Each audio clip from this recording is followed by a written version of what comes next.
there's something very interesting about the way that a puppet is just this sort of slumped object lying on a table until you pick it up and bring life to it. We like to feel the weird tingling of the supernatural, but we also like to laugh as much as possible.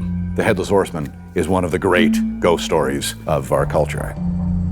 We are the Old Trout Puppet Workshop, which is a kind of a mysterious collective of artists. Our philosophy as a company is that we are here to reimagine the art of puppetry, which is to say that we make a very strong effort to never do it the same way twice.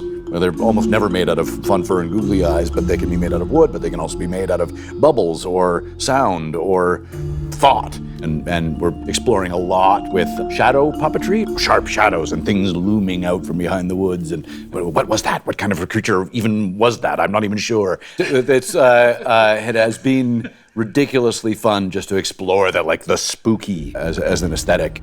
And we like the artifice of what we put on stage to spread out into the room. You'll be sitting under a canopy of leaves, but you might also go home with leaves in your clothes. The journey of the Old Trout Puppet Workshop has a foundation of good fortune, where outside eyes see the work and think, we're going to throw a little bit of support at that to see how it's realized. Without Slate, this show wouldn't even be happening. Like it's. And we'd love to talk to them about other things.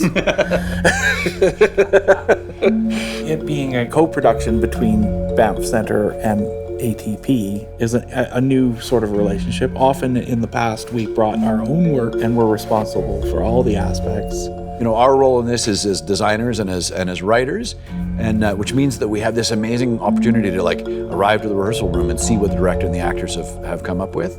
God, they're good! Like, they're so good! Hearing it come through another person's interpretation to bring something to life is, my God, it's invigorating. There's this burning excitement that lands within you when you know you're going to go to the Banff Centre.